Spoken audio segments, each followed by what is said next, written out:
तो हमारा जो टॉपिक चल रहा था वो था कंप्यूटर मेमोरी, और कंप्यूटर मेमोरी में हमने आपको 3 पार्ट बताए थे।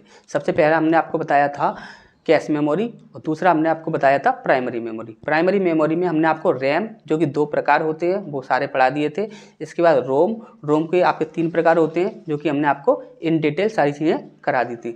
इसके बाद जो हमारा बचता है वो है आपका सेकेंडरी मेमोरी, जिसे हम कहते हैं ऑक्सिलरी मेमोरी। इसे सहायक या द्वितीयक मेमोरी के नाम से भी जाना जाता है। ऐसा क्यों होता है? तो ऐसा इस कारण होता है क्योंकि देखिए, जो आपकी प्राइमरी मेमोरी होती है उसमें आप अपना खुद का जो पर्सनल डेटा होता है उसे आप स्टोर नहीं कर सकते हैं। तो पर्सनल डेटा को स्टोर करने के लिए जो आपकी मेमोरी यूज की जाती है उसे कहते हैं हम सेकेंडरी मेमोरी या सहायक मेमोरी। सहायक मेमोरी कहने का कारण ये होता है क्योंकि वो हमारे पर्सनल डेटा को स्टोर करती है, जो कि हम प्राइमरी मेमोरी में स्टोर नहीं कर सकते। और इसके बाद इसे द्वितीयक मेमोरी क्यों कहा जाता है? क्योंकि प्राइमरी मेमोरी के बिना कभी भी कंप्यूटर स्टार्ट नहीं हो सकता। अगर यदि प्राइमरी मेमोरी कंप्यूटर की काम ना करे तो कंप्यूटर ऑन भी नहीं होगा। लेकिन जो द्वितीयक मेमोरी होती है, यदि वो ना हो फिर भी कंप्यूटर ऑन हो जाएगा। इसलिए इसे कहते हैं द्वितीयक मेमोरी और सहायक मेमोरी। अब इसके बारे में समझते हैं। यह कंप्यूटर का एक हार्डवेयर कंपोनेंट है जिसे कंप्यूटर में अलग से जोड़ा जाता है। इसके अंदर किया डेटा, यानी कि इसके अंदर जो डेटा होता है वो स्थायी रूप से ही स्टोर किया जाता है। ठीक, यह एक नॉन वॉलेटाइल मेमोरी होती है। देखिए, नॉन वॉलेटाइल और वॉलेटाइल का मतलब क्या होता है? यदि वॉलेटाइल, जैसे कि अभी कोई भी प्राइमरी मेमोरी होती है वो आपकी वॉलेटाइल मेमोरी होती है। जैसे अभी आपका कोई सिस्टम चल रहा है और उसमें कोई भी प्राइमरी मेमोरी में डेटा स्टोर हो रहा है। यदि डेटा स्टोर हो रहा है, एकदम से सिस्टम की लाइट चली जाती है तो क्या होता है कि जो डेटा होता है वो सारा ही डिलीट हो जाता है। तो इसीलिए उसे कहते हैं हम प्राइमरी मेमोरी, और जैसे हम कहते हैं आपकी वॉलेटाइल मेमोरी। इसके बाद जो नॉन वॉलेटाइल होता है, नॉन वॉलेटाइल में क्या होता है कि यदि सिस्टम आपका चल रहा है और जो मेमोरी है उसमें कोई डेटा स्टोर हो रहा है, तो वो जब डेटा स्टोर हो रहा है और एकदम से लाइट चली जाती है तो जितना भी डेटा आपका स्टोर हुआ है, जितना भी डाटा आपका स्टोर हुआ है वो कभी भी डिलीट नहीं होगा, वो जैसे का तैसा ही रहेगा। ठीक, इसके बाद है आपका इसकी स्टोरेज क्षमता प्राइमरी मेमोरी से बहुत अधिक होती है। ठीक, यह प्राइमरी मेमोरी की तुलना में स्लो होती है। ये बात बिल्कुल सही है कि देखिए, जो प्राइमरी मेमोरी होती है वो आपकी तेज होती है, लेकिन जो द्वितीयक मेमोरी होती है वो आपकी स्लो होती है। ठीक, यह 3 प्रकार की होती है। देखिए, ऑप्टिकल डिस्क के बारे में पढ़ रहे हैं। ऑप्टिकल डिस्क जो होती है आपकी 3 प्रकार की होती है। सबसे पहला CD, दूसरा DVD और तीसरा BRD। ठीक, ये डेटा को 0 1 के फॉर्म में स्टोर करते हैं। ये आपकी कंप्यूटर का खुद का एक सिस्टम होता है, जो कि खुद की कंप्यूटर की एक लैंग्वेज होती है 0 1। ठीक, ऑप्टिकल डिस्क का आविष्कार 1960 ईस्वी में JMT रसल ने किया था। ठीक, JMT रसल ने क्या किया था? 1960 में इसका आविष्कार किया था ऑप्टिकल डिस्क का। ठीक, ऑप्टिकल डिस्क की मोटाई 1.2 mm या 0.05 इंच होती है। इसका डायमीटर 7.6 सेंटीमीटर से 30 सेंटीमीटर या 3 इंच से 12 इंच तक होता है।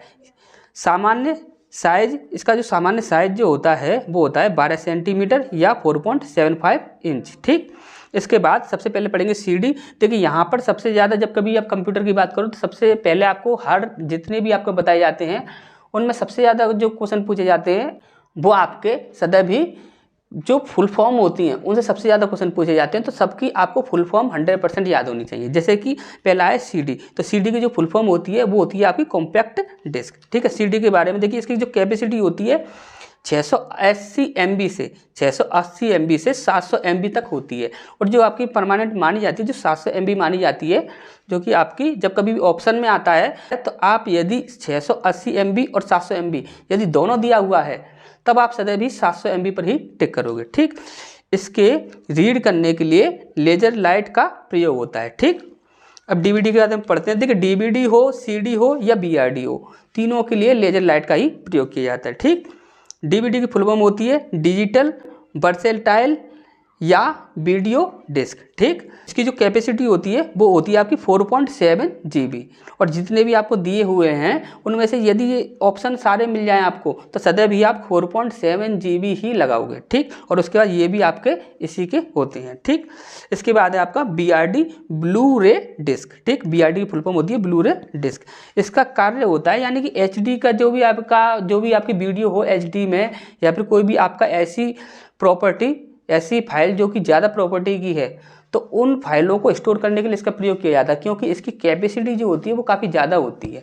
ठीक, सीडी और डीवीडी की तुलना में इसकी कैपेसिटी ज़्यादा होती है। इसकी कैपेसिटी जो होती है वो 25 GB तक होती है। ठीक, सीडी या डीवीडी या बीआरडी तीनों को रीड करने के लिए लेजर लाइट का प्रयोग किया जाता है। ये हमने आपको पहले ही बता दिया था। इसके बाद आगे बढ़ते हैं। ऑप्टिकल डिस्क में डेटा स्टोर करना। देखिए जो ऑप्टिकल डिस्क में जो डेटा स्टोर किया जाता है, इस चीज़ को आप समझ लीजिए। जैसे कि आपको दिख रहा होगा यहाँ पर, ये एक आपकी मान लीजिए एक सीडी या डीवीडी जो भी आप माने। ठीक, यहाँ पर ये वाला जो हिस्सा होता है, ये जो होता है ये कहलाता है आपका ट्रैक, और ये वाला जो हिस्सा होता है, ये जो लाइनें दिख रही हैं आपको, ये कहलाता है आपका सेक्टर। ठीक, अब यहाँ पर जो डेटा होता है इसमें ध्यान से समझिए। डेटा जो होता है ये बाहर से हमेशा ही अंदर की ओर स्टोर किया जाता है। जब डाटा आता है तो यहाँ से सीधा यूँ आता है और अंदर तक यूँ स्टोर होता चला जाता है। यहाँ पर स्टोर हो गया, फिर इसके बाद यहाँ पर स्टोर हो गया, फिर इसके बाद यहाँ पर, इस प्रकार से स्टोर होता चला जाता है। ठीक, इसकी जितनी कैपेसिटी होती है उसके अकॉर्डिंग डेटा को बाहर से अंदर की ओर भरा जाता है। ट्रैक या लेयर पर डेटा को भरा जाता है। ये जो होता है आपका ट्रैक, इन पर ही क्या होता है, डेटा को भरा जाता है। ठीक, इसे लेयर भी बोला जाता है। डेटा भरने के लिए एक पता या एड्रेस दिया जाता है जिसे डिस्क फॉर्मेशन कहते हैं। ठीक, इसके बाद हमें फ्लॉपी डिस्क के बारे में पढ़ना है। तो यह एक चुंबकीय स्टोरेज मीडियम होता है। इसे रीड और राइट करने के लिए फ्लॉपी डिस्क ड्राइव की आवश्यकता होती है, क्योंकि देखिए इसका साइज जो होता है वो अलग अलग होता है।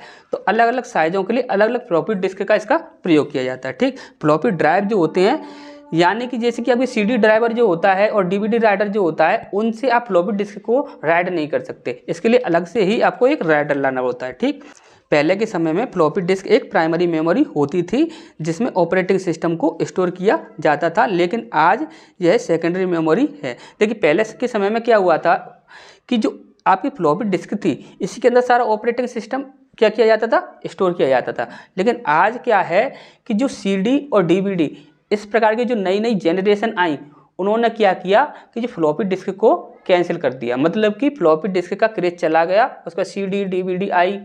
ठीक, इस प्रकार से आप समझ रहे होंगे। और इसके बाद यदि पेन ड्राइव वगैरह और भी चीज़ें आई तो वहाँ पर सीडी डीवीडी वगैरह का भी काम काफ़ी ख़त्म हो गया। ठीक, इस प्रकार से इसे सन 1969 में बनाया गया और इसी वर्ष इंटरनेट की शुरुआत की गई थी। ये आपका बहुत ही इम्पोर्टेंट पॉइंट है। देखिए इसे 1969 में बनाया गया था और इसी साल क्या किया गया था, इंटरनेट की शुरुआत की गई थी। ठीक, यह मेलर नाम की प्लास्टिक से बनी होती है। ये जो बनी होती है किससे होती है, मेलर नाम की एक प्लास्टिक से बनी होती है।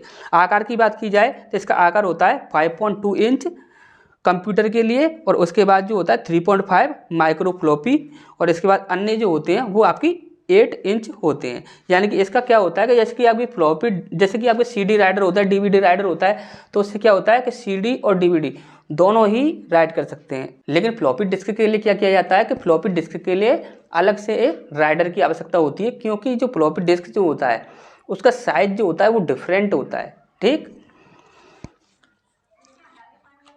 इसे बार बार खाली करके डेटा भरा जा सकता है।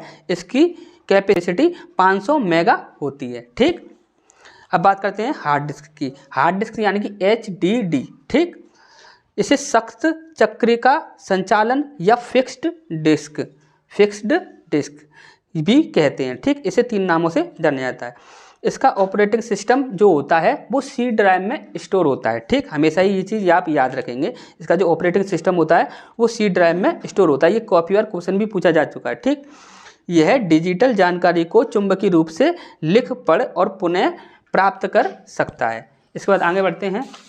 इसका आविष्कार IBM कंपनी ने 1954 ईस्वी में किया था। ठीक, छठवा है आपका मैग्नेटिक टेप। मैग्नेटिक टेप, इसे हम चुंबकीय टेप के नाम से भी जानते हैं। जैसे कि मैग्नेटिक टेप यदि आपको समझ ना आ रहा हो तो देखिए, जैसे कि आपका जो पुराने रेडियो वगैरह जो होते थे उसमें जो कैसेट लगाई जाती थी, कैसेट जो लगाई जाती है उसमें जो रील होती थी, वही होता है आपका मैग्नेटिक टेप। ठीक, यह सबसे पुरानी नॉन वोलेटाइल मेमोरी होती है। नॉन वोलेटाइल आप समझ गए हैं, नॉन वोलेटाइल कैसे, जब जहाँ जितना डेटा स्टोर हो गया उसका स्टोर हो गया, वो लाइट जाए या ना जाए उसका डेटा कभी भी डिलीट नहीं होगा। इसमें डेटा को स्टोर करने के लिए पतली प्लास्टिक रिबन होती है जिस पर चुंबकीय ऑक्साइड का लेप लगा होता है। ये चीज़ आप याद रखिए, इस पर क्या होता है, चुंबकीय ऑक्साइड का लेप होता है। रिबन की चौड़ाई 4 मिमी से 1 इंच तक होती है। ठीक, स्टोरेज क्षमता 100 MB से 200 GB तक होती है। इसका इस्तेमाल अधिकतर बैकअप मेमोरी के रूप में किया जाता है। ठीक, क्योंकि इसका डेटा एक्सेस क्षमता धीमी होती है। इसकी जो डेटा एक्सेस क्षमता होती है, यानी कि जो डेटा लेने की क्षमता जो होती है वो बहुत ही धीमी होती है, क्योंकि इसकी क्या होता है, जो प्रोसेसिंग होती है वो काफ़ी धीमी होती है। ठीक, इसका आविष्कार फ्रिज ने 1928 ईस्वी में साउंड रिकॉर्ड करने के लिए किया था। ठीक, इसका आविष्कार जो किया था किसने किया था, फ्रिज ने किया था। और कब किया था, 1928 ईस्वी में। और किस लिए किया था, तो साउंड को रिकॉर्ड करने के लिए। इसमें फाइल क्रम से चलती है। देखिए इसमें क्या होता है कि यदि फाइल जो होती हैं वो क्रम से चलती हैं। यदि मान के चलिए कोई एक मेमोरी के अंदर 50 फाइलें हैं, तो आप क्या होगा कि 50 फाइलें जो होंगी उसमें से यदि आपको 10वीं फाइल देखनी है तो सबसे पहले आपको 9 फाइलें पूरी देखनी होंगी, इसके बाद ही आप 10वीं फाइल देख सकते हैं। इसके बाद है आपका 7वां पेन ड्राइव। दूसरा नाम होता है इसका USB फ्लैश मेमोरी। तीसरा थंब मेमोरी, इसे काफ़ी नामों से जाना जाता है। ठीक, तो देखिए इसके लिए USB की आपको फुल फॉर्म याद होनी चाहिए, यूनिवर्सल सीरियल बस। ठीक, ये काफ़ी बार पूछी गई है कि आवश्यकता होती है। इसका आविष्कार टिम बर्नर ली, किसने किया था, टिम बर्नर ली ने किया था। ठीक, टिम बर्नर ली ने www वेब ब्राउज़र भी आविष्कार किया। देखिए www जो वेब ब्राउज़र है, www जो आप देखते हो, तो वो जो वेब ब्राउज़र है उसका आविष्कार भी टिम बर्नर ली ने ही किया था। ठीक, और इसमें यानी कि पेन ड्राइव का आविष्कार भी किसने किया था, टिम बर्नर ली ने। ठीक, तो ब्राउज़र, जैसे कि ब्राउज़र की बात की जाए तो ब्राउज़र होता क्या है, तो जैसे कि आपका देखिए जिस पर आप इंटरनेट चलाकर कोई भी चीज़ देखते हो, जैसे कि आपका क्रोम ब्राउज़र हुआ, फायरफॉक्स हुआ, क्रोम ब्राउज़र हुआ, आपका ओपरा मेनू हुआ, तो ये सारे क्या होते हैं, ये सारे ब्राउज़र कहलाते हैं। ठीक, इसके बाद आगे बढ़ते हैं। इसके बाद हमें पढ़ना है सीमोस के बारे में। सीमोस की फुल फॉर्म आपको याद रहनी चाहिए, complementary metal oxide semiconductor chip. इसके बाद एक होता है आपका बोयोस। बोयोस क्या होता है, बेसिक इनपुट आउटपुट सिस्टम। ठीक, देखिए ये दोनों बहुत ही ज़्यादा इंपॉर्टेंट होते हैं, कंप्यूटर हुआ या मोबाइल हुआ। देखिए मोबाइल भी एक कंप्यूटर ही होता है, और कंप्यूटर तो आप जानते ही हैं, तो मोबाइल भी एक कंप्यूटर ही होता है। ठीक, जो भी हमें इनपुट आउटपुट देता है वो सारा हमारा जो जितने भी आपकी इलेक्ट्रॉनिक सामान हैं जो कि आपको इनपुट आउटपुट देते हैं, तो वो सारे ही आपके कंप्यूटर कहलाते हैं। जैसे कि आप यदि देखो, जैसे कि एक जो वाहन चालक होता है, तो वाहन चालक का जो मीटर होता है वो भी आपका एक कंप्यूटर होता है। यदि आप बात करो कि एक वॉशिंग मशीन है, तो वॉशिंग मशीन क्या है, वो भी आपका एक कंप्यूटर है। ठीक, तो कंप्यूटर अलग अलग प्रकार के होते हैं, कुछ हाइब्रिड कंप्यूटर होते हैं, कुछ अलग अलग प्रकार के ये कंप्यूटर होते हैं, जो कि हम आपको आगे बताएंगे। तब तक हम इसे पढ़ें। ये दोनों मिलकर कंप्यूटर को स्टार्ट करने में मदद करते हैं। देखिए यदि ये दोनों ना हो तो कंप्यूटर स्टार्ट ही नहीं होगा। सीमोस एक चिप होती है जिसके अंदर BIOS यानी कि बोयोस सॉफ्टवेयर को इंस्टॉल किया जाता है। सीमोस चिप के अंदर कंप्यूटर के हार्डवेयर जैसे graphic card, processor, RAM, hard disk जैसे सभी हार्डवेयर अंगों की जानकारी और सेटिंग्स मौजूद रहती हैं। ठीक, जब कंप्यूटर ऑन किया जाता है तब सबसे पहले सीमोस की मदद से बोयोस सभी हार्डवेयर अंगों की जांच करता है। सब कुछ सही होने पर कंप्यूटर को ऑन करता है। सीमोस चिप के अंदर ही कंप्यूटर की हार्डवेयर सेटिंग के साथ साथ डेट एंड टाइम की सेटिंग भी स्टोर रहती है। ठीक, यदि सीमोस चिप की पावर चली जाए तो उसका सारा डेटा नष्ट हो जाएगा, इसलिए यह एक वोलेटाइल मेमोरी होती है। इसके लिए कंप्यूटर में एक अलग से बैटरी लगाई जाती है जिसे सीमोस बैटरी कहते हैं, जिसमें कंप्यूटर महीनों तक भी बंद रहे फिर भी सीमोस चिप को पावर मिलती रहती है और डेट एंड टाइम अपडेट होता रहता है। देखिए सीमोस और बायोस ये होता क्या है कि देखिए सीमोस जो होता है वो एक चिप होता है और बायोस जो होता है वो एक सॉफ्टवेयर होता है। सीमोस के अंदर बायोस जो होता है एक सॉफ्टवेयर इंस्टॉल किया जाता है। इसके अंदर क्या होता है कि जितना भी कंप्यूटर के अंदर जितनी भी सेटिंग्स होती हैं आपकी, जो आपकी रैम हुआ, रोम हुआ और जितनी भी आपकी जैसे कि graphic card, processor, hard disk, जितने भी आपके हार्डवेयर होते हैं उनकी जितनी भी सेटिंग होती हैं उन्हीं के द्वारा क्या होता है, कंप्यूटर ऑन होता है।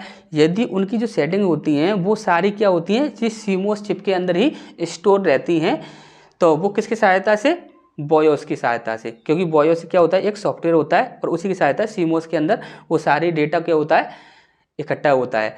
तब क्या होता है कि जब आप कंप्यूटर ऑन करते हो तो बायोस जो होता है, बायोस पहले उस सब की जितना भी आपका हार्डवेयर होता है उस सब को चेक करता है और चेक करने के बाद ये निर्धारित करता है कि कंप्यूटर ऑन होना है या नहीं। यदि उसे कोई भी खराबी लगती है तो वो कंप्यूटर को ऑन होने नहीं देता है। अब यहाँ पर सबसे बड़ी प्रॉब्लम क्या आती है, सीमोस जो चिप है यदि वो बंद हो जाए, यदि वो पावर चली जाए उसकी, तो क्या होगा, उसका सारा डेटा डिलीट हो जाता है। तो उसके लिए क्या किया जाता है, उसके अंदर एक सीमोस बैटरी लगाई जाती है जो कि उसे पावर देती रहती है और जो पावर देती है उससे क्या होता है, अब यदि आपका कंप्यूटर महीनों तक यदि बंद रहे तो उसमें क्या होगा कि अलग से उसके लिए एक बैटरी लगी होती है जिसे हम सीमोस बैटरी कहते हैं। तो वो बैटरी क्या होती है, उसे पावर देती रहती है, जिससे क्या हुआ कि वो जो डेट और टाइम हुआ और जो भी आपकी सेटिंग्स हुई जो कंप्यूटर की, वो कभी भी डिलीट नहीं होती। ठीक, तो ये चीज़ आपको अच्छे से समझ आ गई होगी। तो कंप्यूटर के बारे में यहाँ पर जो सेकेंडरी मेमोरी थी ये यहाँ पर आकर कंप्लीट होती है। तो मिलते हैं फिर नेक्स्ट क्लास में।